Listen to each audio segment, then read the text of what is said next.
बोलो जयकारा बोल मेरे श्री गुरु महाराज की जय। श्री सद्गुरुदेव भगवान की जय।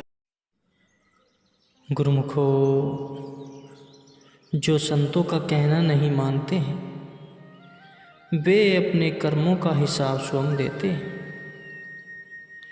विचार जीव को कैसे भटकाते हैं।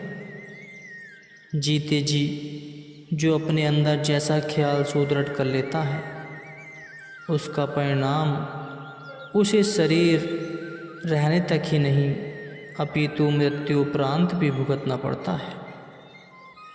यह सब अज्ञानतावश बुद्धि की मैल के कारण है।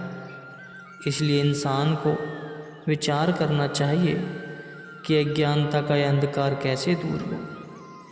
इंसान को संसार में किस प्रकार रहना चाहिए।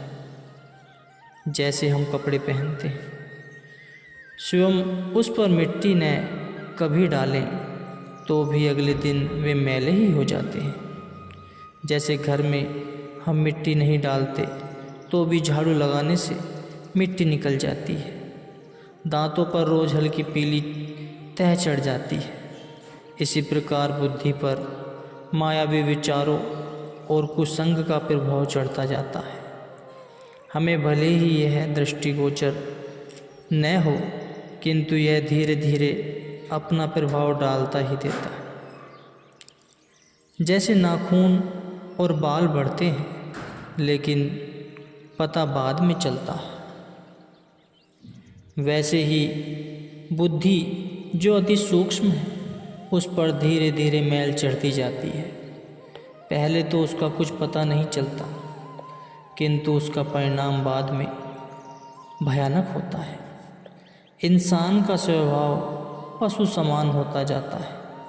क्रोध और अहंकार के कारण उसे कितनी ही मुश्किलों का सामना करना पड़ता है। मोह और माया और काम के कारण उसे कितनी ही बीमारियां घेर लेती हैं। लोभ आदि विकारों के कारण मित्र भी शत्रु बन जाते हैं। विचार इतने दूषित हो जाते हैं कि कभी कभी वह अपनी अनमोल जिंदगी को स्वयं ही समाप्त कर देना चाहता है। अब प्रश्न यह उठता है कि ऐसे दुख से स्वयं को कैसे बचाएं और अपने मलिन विचारों को दग्ध कर किस प्रकार अंतःकरण को उज्ज्वल एवं शुद्ध बनाएं। सद्गुरु के नाम की रोशनी में सफ़र करने से जीव के मन की मैल सब कुलसिता धुल जाती है। जीवन प्रकाशमय बन जाता है। जब जीवन में ज्ञान का प्रकाश हो जाता है तो जीव के विचार स्वतः ही सही हो जाते हैं। वह स्वयं भी सुखी हो जाता है और जो उसके संग में आते हैं वे भी दुखों से छुटकारा पाकर सुखी हो जाते हैं। परमात्मा ने मुझे यह जानने के लिए प्रेरित किया कि सद्गुरु के बिना कभी मुक्ति प्राप्त नहीं हो सकती। मुक्ति के लिए पूरा पूरा हक सद्गुरु को दिया गया है। पूर्ण संत सत्पुरुषों के दरगाही फैसले होते हैं। जो उनके हिसाब से जीवन बसर करता है उसे दरगाह में सम्मान मिलता है। दूसरी ओर इंसान की बुद्धि को भटकाने वाले 5 दुश्मन भी अपना पूरा जोर लगाते हैं, लेकिन जिसको शाश्वत आनंद की खोज होती है वह सद्गुरु को अपना सच्चा साथी समझकर उनके वचनों पर अमल करके 5 विकारों के पंजे में नहीं आता। वह हर पल सावधानी से अपनी सुरती की संभाल करता है। कोई आदमी अगर घंटों बैठकर भजन करता है लेकिन उसकी सुरती यदि शब्द से स्पर्श नहीं करती तो उसे तनक भी लाभ प्राप्त नहीं होगा। जैसे लोहा यदि पारस को स्पर्श नहीं करता फिर भले ही वह वर्षों तक पारस के पास पड़ा रहे, तो भी वह सोना नहीं बन सकता। यदि कोई कहता है कि वह भजन तो करता है परंतु मन की शांति फिर भी नहीं मिलती, तो उसका कारण यही है कि सुरती किसी पर्दे के कारण शब्द को स्पर्श नहीं कर पा रही है। हर पल इस बात का निरीक्षण करें कि सुरती बीच बीच में कहाँ चली गई। उसे जगह जगह से हटाकर शब्द से जोड़ो।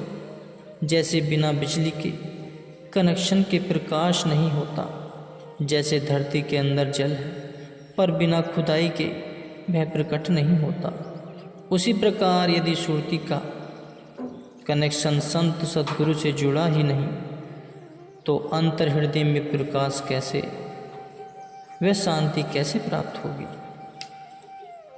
संत सद्गुरु संसार में आकर इतनी रचना रचते हैं, वह इसलिए ताकि इंसान आज्ञा और सेवा में चलकर अज्ञानता के सब आवरणों को दूर कर माया की दास्तां से छूटकर नाम में अपनी सुरती को लीन कर सके। शब्द से जुड़ जाने पर जीव को दयनीय अवस्था बिल्कुल पलटा खा जाती है। इस आश्चर्यजनक परिवर्तन से उसके शून्य जीवन में बाहर आ जाती है। वह हरदम सद्गुरु का शुक्रगुजार हो, खुशी में झूमता हुआ यही गाता है। जौहरी के संग में इंसान को जैसे हीरे को परखने की सूझबूझ मिलती है, वैसे ही संत सद्गुरु के संग में जीव के अंदर की आँख खुलती है और सच झूठ को परखने की विवेक शक्ति मिलती है।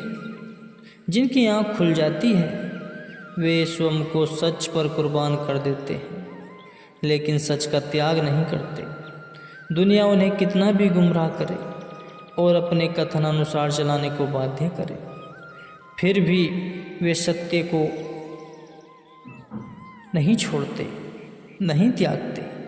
वे सब कठिनाइयों को सहन करके भी अपने मार्ग से विचलित नहीं होते। हर विषम परिस्थिति का सामना करके वे अंततः सच में ही समा जाते हैं।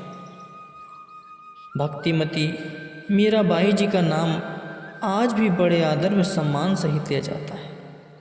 उनकी भक्ति के फलस्वरूप न केवल मेवाड़ अथवा राजस्थान का ही सिर ऊंचा हुआ, अपितु पूरे हिंदुस्तान का सिर ऊंचा हुआ।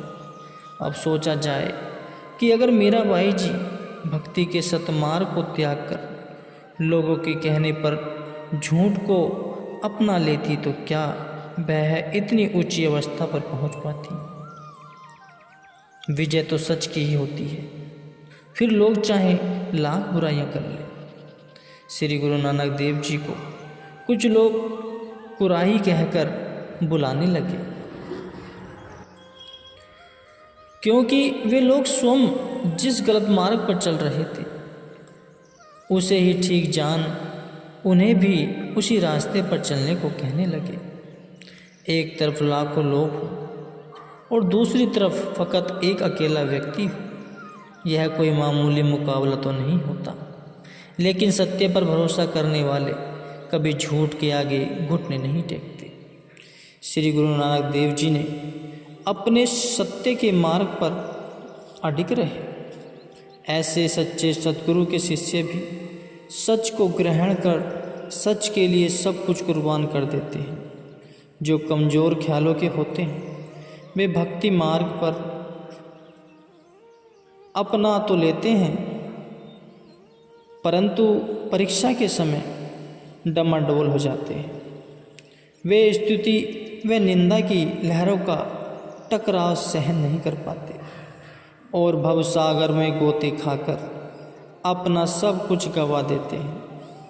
संत दूलंदाज जी अपनी वाणी में वर्णन करते हैं, ध्रग तन ध्रग मन ध्रग जन्म, ध्रग जीवन जग माही, दूलन प्रीति लगाए जिन और निभाए नाही। अर्थात कथन करते हैं कि उनके तन मन जन्म व जीवन को धिक्कार है जिन्होंने जग में आकर मालिक से प्रीत लगाकर तोड़ नहीं निभाई। सच्ची रूहानी विद्या को छोड़कर झूठी विद्या को ग्रहण करने के चक्र में उम्र गंवा दी। एक सेठ जी ने पढ़ लिखकर अच्छी विद्या हासिल कर ली। एक दिन वह एक नाव पर चढ़कर नदी पार कर रहा था। रास्ते में बातचीत करते हुए उसने नाविक से पूछा कि तुमने जिंदगी को सुखी व्यतीत करने के लिए कोई विद्या हासिल की? नाविक ने कहा कि मैं तो केवल नाव चलाना चाहता हूँ, मैं तो केवल नाव चलाना जानता हूँ और यही मेरी आजीविका का साधन है। सेठ ने पुनः पूछा कि तुमने कोई धनराशि भी जमा की है या नहीं? उसने कहा कि प्रतिदिन जितना कमाता हूँ उतना मेरे व मेरे परिवार के खान पीन के लिए पर्याप्त होता है। सेठ ने कहा कि जीवन बसर करने के लिए 4 पहलू आवश्यक होते हैं: विद्या, हुनर, धन और चौथा स्वास्थ्य। इनमें से 3 तो तुम्हारे पास नहीं, बाकी एक सेहत तुम्हारी अच्छी है। इस तरह बातें चल रही थी कि नाविक ने अचानक देखा कि दूर से जोरदार तूफान आ रहा है। उसकी छोटी सी नाव उस तूफान को झेलने में असमर्थ थी, इसलिए उस नाविक को छोड़कर नदी में तैरने की सोची। उसने सेठ से पूछा कि क्या तुम्हें तैरना आता है? सेठ ने कहा कि मुझे तो तैरना नहीं आता। नाविक बोला कि अगर तुम्हें तैरना नहीं आता तो तुम्हारे चारों पहलू अच्छे होते हुए भी तुम बच नहीं पाओगे। अब देखना यह है कि वह कौन सी विद्या है जो जीव को भवसागर से पार ले जा सकती है। संत पलटू दास जी वर्णन करते हैं, पलटू जप तप के कही, सरे नए को काज, भवसागर के तरन को, सतगुरु नाम जहाज। संत पलटू दास जी अपनी वाणी में वर्णन करते हैं कि जब तब वह तीर्थ आदि करने से कोई कार्य सिद्ध नहीं होता। सतगुरु नाम रूपी जहाज पर बैठकर ही दुनिया रूपी अगम व अथाह भवसागर को पार किया जा सकता है। जो गुरु नाम की कमाई करके चंचल चित्त को एकाग्र कर लेता है वह भवसागर की लहरों में नहीं डूबता। गुरु ज्ञान के बिना अस्थिर बुद्धि होने के कारण मनुष्य गेंद की तरह उछलता रहता है। जिसकी विवेक की आँख नहीं खुली उसको शास्त्र कौन सा लाभ देगा।